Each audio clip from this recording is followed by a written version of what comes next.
कधी-कधी अचानक ठरलेलाच प्रवास एक सुंदर आठवण बनून जातो. तर रामकृष्ण हरी मित्रांनो, मी अमित लगड. मित्रांनो, आज अचानक काही कामानिमित्त छत्रपती संभाजीनगरला जायचं ठरलं होतं. म्हणून पप्पा आणि मी गाडीवर निघालो होतो. ऊन होतं, पण प्रवासात वेगळीच मजा होती. त्यात माझी तब्येत जरा बरी नव्हती. मग कधी पप्पा गाडी चालवायचे, तर कधी मी गाडी चालवायचो आणि आम्ही तिसगाव, मिरी, कोकाना मार्गे कायगावपर्यंत पोहोचलो होतो. तिथे गोदावरी नदीपाशी थोडं थांबलो आणि ते पाणी पाहून मनाला अगदी खरंच खूप छान वाटलं. क्षणभर विश्रांती घेतल्यानंतर तिथून पुढे आम्ही पुन्हा पुढच्या प्रवासाला लागलो आणि आम्ही संभाजीनगरमध्ये पोहोचलो होतो. संभाजीनगरमध्ये गेल्यानंतर पहिले आम्ही दीदीच्या घरी गेलो, पण तिथे गेल्यानंतर समूचा एक वेगळाच हट्ट, की आज मामासोबतच जेवण करायचे. मग काय जेवणाचं ताट आलं. समूने आणि मी दोघांनी मिळून जेवणावर ताव मारला आणि दोघांनी एकदम पोटभर जेवण केलं. आणि तो क्षण खरंच खूप खास होता. कारण मामा म्हटल्यावर मामाला भाच्याचे हट्ट हे पुरवावेच लागतात.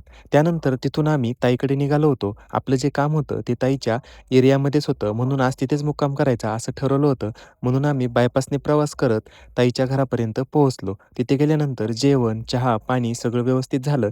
पण अचानक रात्री माझी तब्येत पुन्हा थोडी खराब झाली. म्हणून कार्तिकला घेऊन मी मेडिकलमध्ये जाऊन गोळ्या आणल्या. जेवण करून गोळ्या औषध घेऊन आराम केला. मित्रांनो, प्रवास कितीही छोटा असू द्या, पण आपल्या माणसांसोबत घालवला वेळ हाच जीवनातील खरा आनंद असतो. रामकृष्ण हरी.